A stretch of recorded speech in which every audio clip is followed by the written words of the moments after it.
quiero leerle lo que ha dicho Carlos Jaico sobre Mirta Vázquez. Y cuando ella venía a despachar, lo que yo encontraba ayer era que estaban metidos todos estos asesores. Mire, o sea, un poco, y la pone como que estaba usted pintada en la pared. Es grave. ¿Usted se ha sentido así? Con la premier Mirta Vázquez en la época. O sea, ¿el presidente no despachaba con la premier? Bueno, yo no la veía que llegaba mucho. Es más, Decide que lo rodeen. es quien lo permite, es quien empodera a este tipo de personas que no saben medir el poder y que precisamente están totalmente borrachitos de poder, le debo decir. Bienvenidos a Cojudic News. El exsecretario general de Pedro Castillo, Carlos Jaico, reveló en una entrevista con la periodista Mónica Delta sobre el gabinete en las sombras del presidente, que compromete a su vez a la ex premier Mirta Vázquez. Aquí la versión de ambos personajes. Sí, existe un gabinete, se le llama gabinete a la sombra. Yo no he usado esa palabra porque creo que lo concreto es que tiene un grupo de asesores que desde mi punto de vista y a partir de mi experiencia no lo están ayudando. Que lo lidera Viberto Castillo. Sí, hay varias personas ahí a su alrededor, entonces yo creo que esa parte tiene el presidente que asumirla con responsabilidad. Que es ser demasiado condescendiente con quien es el presidente de la República. La culpa es de los asesores que le aconsejan y él, como si fuera un imputable, escucha y obedece. En este momento el presidente no puede escuchar a tantas personas que él tiene que también empezar a tomar un liderazgo mucho más fuerte, ¿no? Porque las personas esperan de él, eligieron a este presidente, hay que respetar la democracia desde el día que fue elegido y yo creo que ahí sí existe también mucho clasismo, mucha reacción de esa clase de la derecha que lo ha calificado así. Miren, yo creo que hay un problema grave. Eso es hay una crisis, victimizar al presidente por su origen campesino, y el propio presidente se ha declarado incompetente en una entrevista. Yo quiero leerle lo que ha dicho Carlos Jaico sobre Mirta Vázquez. Habla de una buena relación que tenía con usted, pero dice: nunca despachaba con ella, o raras veces. Yo era el intermediario para que ella venga y despache con el presidente. Y cuando ella venía a despachar,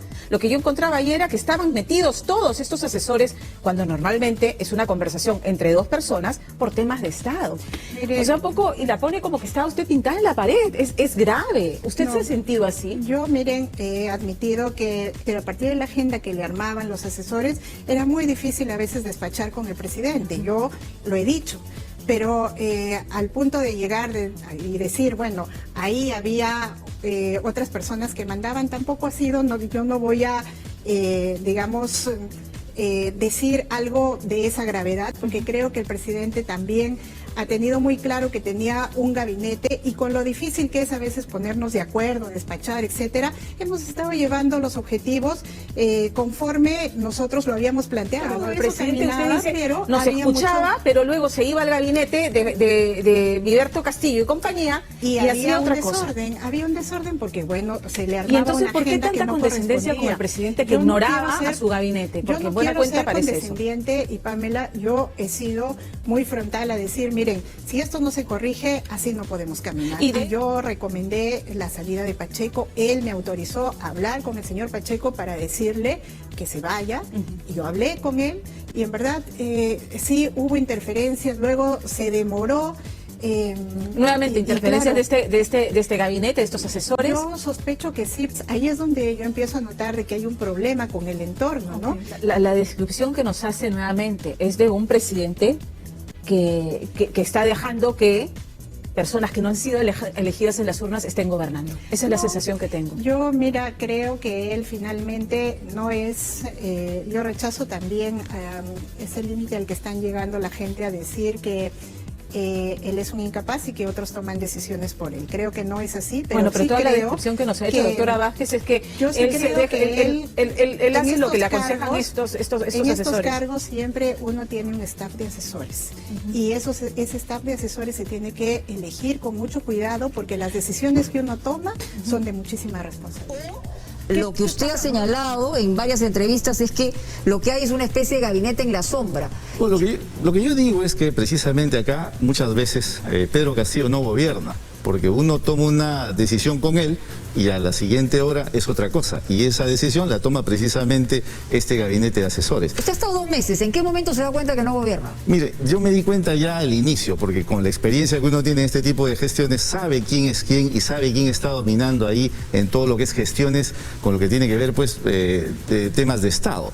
Y uno se ve, por ejemplo, la falta de coordinación con los ministerios, con la Premier Mirta Vázquez en la época. O sea, ¿el presidente no despachaba con la Premier? Bueno, yo no lo veía que llegaba mucho, es más, o sea, había una situación bastante lejana y precisamente alimentada por esta gente que siempre le contaba chismes y todo Pero tipo de... usted no conversaba con el presidente Castillo, le decía, oiga, presidente, mire, está la Premier, tiene que conversar con él. Precisamente, yo le he conversado al presidente, le he hablado, le he advertido, le he hablado de ese círculo nefasto que lo rodea. Pero sin embargo, él siempre me decía, sí, yo voy a tomar medidas, yo voy a tomar medidas. Y hasta incluso el día 31, que me reuní con él en la mañana, me dijo, no se preocupe, que yo voy a tomar medidas. Eso nunca lo ha hecho, lo cual hace pues de que la palabra de Pedro Castillo sea bastante, digamos, aleatoria, ¿no? O era una decisión del presidente tener a este grupo humano que estuviera, digamos, por encima de las decisiones que podía tomar su propio secretario. Y por encima de las decisiones que pudiesen tomar los ministros o incluso la primer ministro, porque ese era el problema. Muchas veces la agenda paralela, que se ve por ejemplo con este tema de CNN, es una agenda que ellos hacen, que ellos construyen. Por eso es que yo mando el memo diciendo con quién coordinaron. Ahora, porque yo comienzo. nunca hubiese hecho ese tipo de entrevistas, pues que fue un desastre. Usted que me dice que fue para apagar el incendio Pacheco, por los $20.000 encontrados en el vestidor. Al inicio ellos se opusieron a que entrara la fiscalía. Y ahí estaban ellos tratando de impedir... Cuando hablamos de ellos, hablamos de... Bueno, este grupo que usted ha visto salir ahí... ¿El señor Viverto Castillo? Bueno, estaban ahí en el despacho del presidente. Pomalaya, Beder Camacho también por ahí. Camacho, ¿quién más? Entonces, Pablo Hernández también, si no me equivoco, Sandra Paico también. Ya. Estaban ahí y que evidentemente se oponían a que entre la fiscalía. Al día siguiente, evidentemente, sacaron ellos un tuit totalmente falso diciendo que ellos habían dado todas las facilidades, lo cual no era así. Imagínese usted, o sea, usurpan funciones, se sienten empoderados, están borrachitos pero cuando de poder. usted dice usurpan funciones, estamos hablando de un delito. Precisamente, y sabe que lo peor de todo es que Franco Pomalaya, por ejemplo, se permite él, como locador de servicios, pedirle la renuncia a un director de prensa, nada más porque los asesores se lo han dicho. Pero si se lo permite es porque alguien le da esa prerrogativa. Precisamente es el presidente quien los empodera. Y es por eso que las cosas no funcionan, es por eso que hay todo un desorden, un caos en la gestión. Digamos, esto que usted llama el desorden, que además atribuye la responsabilidad al propio presidente, porque quien lo rodea es porque él decide que lo rodee. Es quien lo permite, es quien empodera a este tipo de personas que no saben medir el poder y que precisamente están totalmente borrachitos de poder, le debo decir, y que están ocasionando estas agendas paralelas sin ningún sentido, sin ningún objetivo y sobre todo sin ninguna visión de país. Sí. Y eso es lo que yo denuncio como usted ha pedido que renuncie el presidente. O sea, sale del puesto y pide la renuncia. ¿Ratifica ese pedido de renuncia? Hay salidas constitucionales que se tienen que analizar.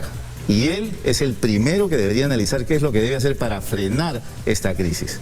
La renuncia, tanto como la vacancia, son salidas constitucionales. Ha continuado, no con errores, sino con faltas, porque eso se hace de manera intencional. Y mire usted, llegamos a los 7 meses con 4 gabinetes, con más de 20 ministros cambiados, prácticamente uno por semana.